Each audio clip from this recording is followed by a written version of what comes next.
আমরা বলেছিলাম যে চাঁদাবাজ এবং মাফিয়াদের যে সিস্টেম টিকিয়ে রাখে সেই সিস্টেমের আমরা পতন চাই, কিন্তু দেখেছি যে সেই সিস্টেমকে আবারও টিকিয়ে রাখতে একটি দল, চাঁদাবাজ এবং দুর্নীতিকে প্রশ্রয় দিচ্ছে একটি দল। আপনারা কয়েকদিন আগে ঢাকায় দেখেছেন এই বরগুনা এলাকার সন্তান সোহাগকে কিভাবে বিভৎসভাবে পাথর দিয়ে জনসম্মুখে সবার সামনে হত্যা করা হয়েছে। বরগুনাবাসীকে এই ধরনের সিস্টেম দেখতে চায়, বরগুনাবাসীকে এই পাথর বেড়ে হত্যার রাজনীতি দেখতে চায়, বরগুনাবাসীকে এই চাঁদাবাজির রাজনীতি দেখতে চায়। প্রিয় বরগুনাবাসী, আপনাদের সন্তানকে ঢাকা শহরে এইভাবে মেরে ফেলা হয়েছে, আপনারা তার প্রতিবাদ তৈরি করুন। আপনারা সেই দৃশ্য বাংলাদেশের প্রতিটি মানুষকে দেখান যে কিভাবে গণ অভ্যুত্থানের পরে হাজারো মানুষের রক্তের পরও এই সরকারের আইন শৃঙ্খলার ব্যর্থতা এবং একটা রাজনৈতিক দলের চাঁদাবাজদের সমর্থন দেওয়ার ফলে আপনাদের সন্তানকে কিভাবে পাথর মেরে হত্যা করা হয়েছে।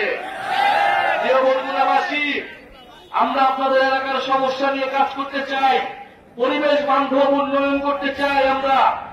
আমরা চাই এই বরগুনা নদী সমুদ্র রক্ষা হবে, উপকূল সুরক্ষা হবে এবং মানুষের স্বাস্থ্য এবং শিক্ষার সমস্যা দূর হবে। আপনাদের এলাকার সন্তান ফয়সাল মাহমুদ শান্ত জাতীয় নাগরিক পার্টিতে গুরুত্বপূর্ণ ভূমিকা পালন করছে, ছাত্র জীবনে ফ্যাসিবাদের বিরুদ্ধে লড়াই করেছে দীর্ঘদিন।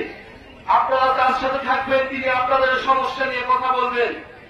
পরিশেষে আরেকটা কথা বলতে চাই, গণহত্যার বিচার এবং নতুন বাংলাদেশের জন্য আমরা সংস্কার চাই। আপনারা কি সংস্কার চান? সংস্কার ছাড়া আমরা নতুন বাংলাদেশ কখনোই পাব না। আমরা উচ্চকক্ষ চাই, আমরা চাই দুদক থেকে শুরু করে নির্বাচন কমিশনে নিরপেক্ষভাবে নিয়োগ হবে। আমরা চাই প্রধানমন্ত্রীর ক্ষমতা নিয়ন্ত্রিত থাকবে।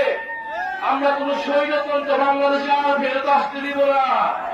নতুন করে কাউকে স্বৈরাচার হইতে আমরা দিব না। আমরা জাতীয় নাগরিকভাবে স্পষ্টভাবে বলেছি, আমরা বাংলাদেশপন্থী রাজনীতি করব। বাংলাদেশে ভারতপন্থী এবং পাকিস্তানপন্থী রাজনীতির কোন জায়গা হবে না। বরগুনাবাসী, আমরা দেখেছি একটা দল ইতিহাসের এককালে পাকিস্তানপন্থীদের পুনর্বাসিত করেছিল বাংলাদেশে, এখন এই গণ অভ্যুত্থানের পরে তারা আবার মুজিববাদীদের পুনর্বাসিত করছে।